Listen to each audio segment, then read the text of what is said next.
इस news के प्रायोजक हैं doctor Asadullah Khan English medium school और जूनियर कॉलेज सोलापुर।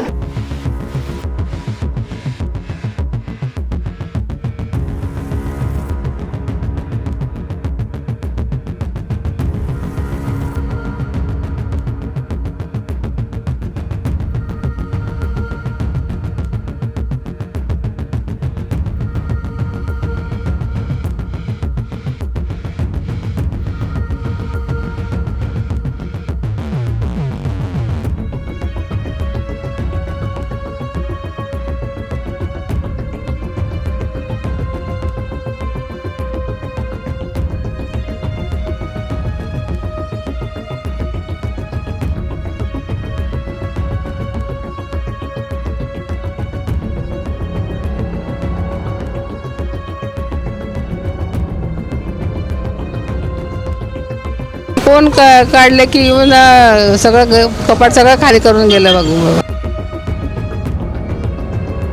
2.5 तोळे सोनं होतं बघ. ते सोनं आणि कॅश एवढं 40,000 होती बघ. सोनं 2.5-3 तोळे. हा 2.5च होतं. कशाला आधी काल असं मावशीच्या घरात सोनं वगैरे गेलं.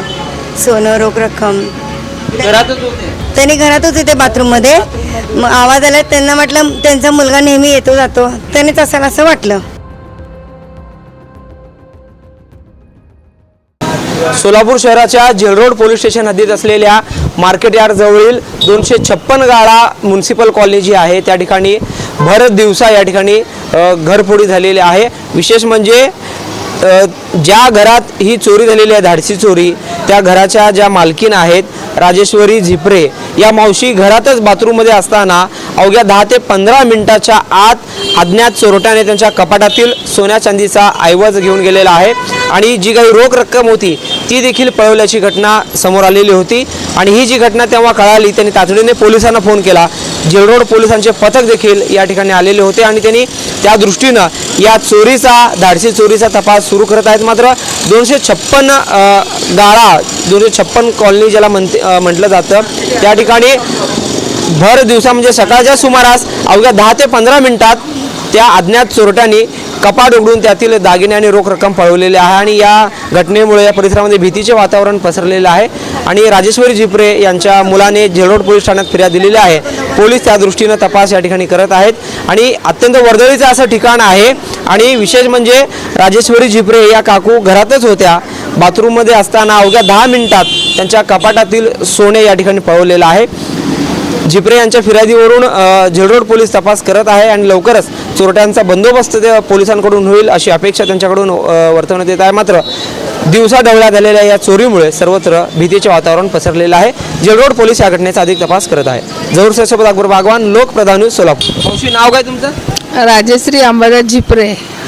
काय झालंय म्हणजे? सकाळी मी घरातच होते बाथरूम मध्ये.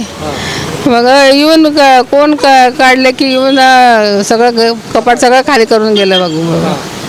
40,000 होती कॅश. सोनं होतं 1-1.5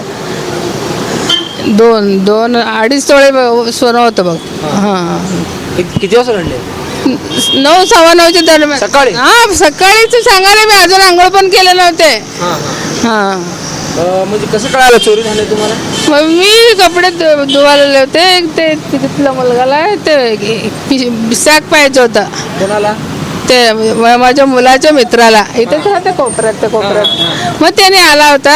आंटी म्हणला, काय रे बाबा म्हणले, तर मला सॅक पाहिजे होतं. दादाला रात्री सांगितलं होतं तर दादा दिले नाहीत मला. तर मग घे बाबा, इथं हाय म्हणून मी दिले. त्याच्यात ते काय काय होतं त्याचं खेळायचं जातं ना, खेळायला तो मॅच खेळता माझा मुलगा. हां, मग ते सगळं काढला, तिथं ठेवला बाजूला. सॅक घेऊन त्यांनी गेलं बाहेर. मग मी परत दरवाजा घालून जाऊन परत माझं काम मी करू लागले. मग दरवाजा उघडला हळू, म्हणजे मला वाटलं हवा आला की जरा उघडला असेल दरवाजा वाटला. मग ते दिसलं उघडल्यासारखं. मग उघडलं तर परत असं कशाला झाकला जातं दरवाजा? इकडून म्हणजे हवा लागते, तिकडून कुठं हवा लागते? घर काय सगळं बंदच होतं, फॅन बिन. मी बाथरूममध्ये असल्यामुळं. मग मम्मी तरी लगेच आले अंधार कशाला दिसायला म्हणून येजोपर्यंत साप काहीच नाही ते सगळं ते बेडवर पडलंय आतलं हे ते ड्रॉ असते की बेडवर टाकलेत सगळं आणि जे मेनमॅन आहेत ते सगळं उचलून नेलेत म्हणजे कपाट सगळं सामान नेलंय मग ते सोनं आणि कॅश एवढं 40,000 होतं आणि बघ. सोनं 2.5-3 तोळे हा 2.5च होतं मी कशाला आजच होता आवाज आला नाही पाणी नळ चालू असल्यावर आवाज येत नाही बाबा आतमध्ये एकदम कोपऱ्यात आहे अच्छा म्हणजे बाथरूम म्हणजे 5-10 मिनिटात सगळं 5 मिनिटातच झालं ये 10 मिनिटं जर लईच लांब झाला 9 ते 9:30च्या आतच झालं बघ हे सगळं म्हणजे तुम्ही घरात होते ना म्हणजे काका कामाला गेले होते. काका 7:30लाच कामाला जातात हा 7:30लाच जातात त्यांनी रोज तुम्ही म्हणजे बाथरूम मधून बाहेर आल्यानंतर बघितलं तर काय कपाट उघडं होतं सगळं उघडायचं सगळं खाली काय पण नाही त्याच्यामध्ये आजूबाजूला चौकशी केली का कोण आलं कोण आलं तर कोण नाही दिसलं ते एक मावशी खाली राहते ते त्यांनी येणं कपडे भट्टीला दिले होते ते मावशी चालले होते असं ते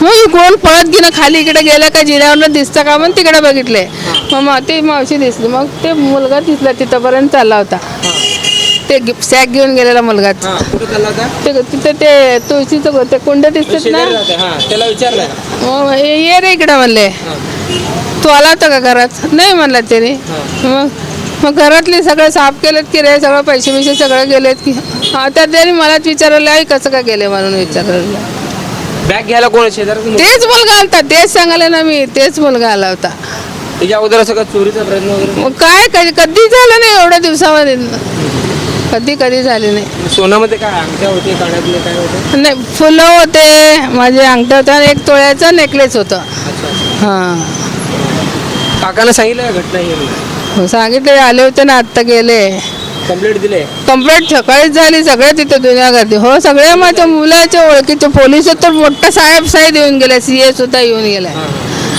पोलीस तपास हा चालू आहे आमचा तपास आपल्या 256 कॉलनीमध्ये अशी झाले कधी घटना हे मी तर ऐकलं नाही बाबा कधी कुणाचं काय झालं ते पाठीमागं काय इथं ऐकलं नाही एवढ्यात तर ऐकले नाही बाबा तुम्ही घरातच होता 5-10 मिनिटात एवढं काम झालं 5-10 मिनिटातच एवढं काम केलंय बघ त्यांनी काय आवाज पण नाही आला कपाटचा अजिबात आवाज लॉक होतं ना आपण नाही मी काय करते आतले सगळे लॉक करते आणि बाहेर कपडे घ्यायचे असतात म्हणून बाहेरचं एकच असं ते वेगळं ठेवते चावी ठेवून आणि दरवाजा कपाटचं झाकते एवढंच बाकी काय आतलं त्यांनी फोडलंय का ते फोडलं नाही चावीने सुद्धा काढलं त्यांनी चावीनं काढून घेतलंय चावी त्यालाच होती का नाही बाजूला ठेवते मी ती साडी आहे साडीच्या खाली ठेवत असते असं ते सारखं बघणार आहे येता जाता बघूनच ते काम केलेलं आहे त्याच डायरेक्ट येऊन चोरल त्याला काय माहिती असं बघूनच केलेलं आहे मग तर काय चोरला येडातनं पळत आलं आपल्या घरातलं सगळं माहिती आहे सगळं उचलून न्यावं असं त्या माहीत असतं का त्याला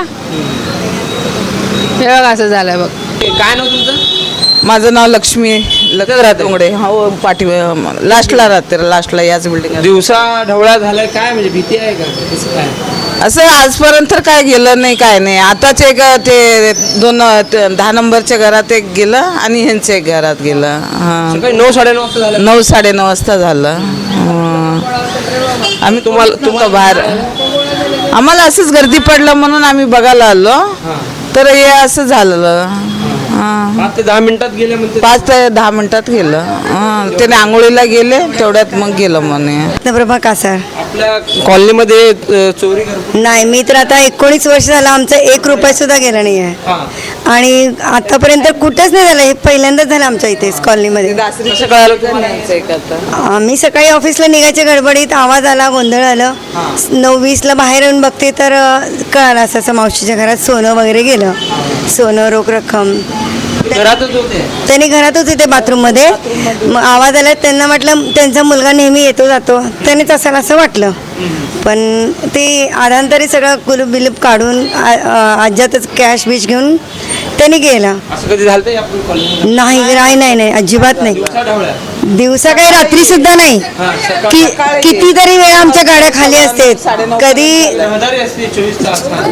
रात्री 2 वाजेपर्यंत रहदारी असते पहाटे 3:30 वाजता परत मार्केटची गाड्या चालू असते आणि कधी कधी गाड्यांना चाव्या सुद्धा असतात तरी गाड्या गेल्या नाहीत पण हे दिवसा डोळे हे पहिल्यांदाच झालेलं आहे सगळं पोलीस वगैरे आले हां सकाळी पोलीस कंप्लेंट राहुलने कंप्लेंट केलेलं त्यांचा मुलगा कंप्लेंट वगैरे केल्यावर येऊन गेले त्यांनी आलं होतं श्वान पथक पण येऊन गेले ते स्वागत है आपका डॉक्टर असदुल्ला खान स्कूल में, जहां बच्चों को मिलता है एजुकेशन और ओवरऑल पर्सनालिटी डेवलपमेंट का परफेक्ट कॉम्बिनेशन। हमारा सीबीएसई बेस्ड करिकुलम हर बच्चे की एकेडमिक और पर्सनल ग्रोथ को ध्यान में रखते हुए डिजाइन किया गया है। डॉक्टर असदुल्ला खान स्कूल का 10 एकड़ का स्प्रॉलिंग कैंपस सोलापुर का सबसे बड़ा स्कूल कैंपस है, जो स्टूडेंट्स को बेस्ट लर्निंग और एक्स्ट्रा करिकुलर फैसिलिटीज प्रोवाइड करता है। हम बच्चों के लिए state of the art facilities offer करते हैं। Adventure field play park, fully equipped sports complex जिसमें football ground, volleyball court, basketball court और एथलेटिक्स गेम्स शामिल है। स्टूडेंट्स की मेंटल और फिजिकल ग्रोथ के लिए indoor sports arena, martial arts और सेल्फ डिफेंस सेशंस भी दिए जाते हैं ताकि उनमें कॉन्फिडेंस और स्ट्रेंथ डेवलप हो। हमारी इंग्लिश लैंग्वेज लैब स्टूडेंट्स को कम्युनिकेशन स्किल्स और फ्लुएंसी इनहेंस करने का एक परफेक्ट प्लेटफॉर्म देती है। Doctor Asadullah Khan rifle shooting range end academy जैसे यूनिक एक्स्ट्रा करिकुलर एक्टिविटीज भी हमारे स्कूल का एक स्पेशल हाईलाइट है, जो स्टूडेंट्स में फोकस और डिसिप्लिन डेवलप करते हैं। डिजिटल और स्पेशियस क्लासरूम्स के साथ हम इंश्योर करते हैं कि बच्चों को एक मॉडर्न और कंफर्टेबल लर्निंग एनवायरनमेंट मिले। 100+ वाइब्रेंट एक्स्ट्रा करिकुलर एक्टिविटीज और बड़े इवेंट्स जैसे एनुअल फेस्टिवल, स्पोर्ट्स मीट, फूडिस्तान और भी कई एक्साइटिंग प्रोग्राम्स के साथ हम ये इंश्योर करते हैं कि स्टूडेंट्स हमेशा एक्टिव, हेल्दी और फुल्ली इंगेज्ड रहे। सेफ्टी हमारी टॉप प्रायोरिटी है। 24/7 सीसीटीवी सर्विलेंस के साथ हम इंश्योर करते हैं कि आपका बच्चा एक सेफ और सिक्योर एनवायरनमेंट में रहे। हमारे वेल क्वालिफाइड और एक्सपीरियंस टीचर्स स्टूडेंट्स को इंटरैक्टिव और इंगेजिंग तरीके से पढ़ाते हैं ताकि स्टूडेंट्स की क्यूरियोसिटी और क्रिएटिविटी बढ़े और उनका ओवरऑल डेवलपमेंट हो। Admissions open. आज ही एनरोल करें और अपने बच्चों को एक वर्ल्ड क्लास एजुकेशन का एडवांटेज दीजिए।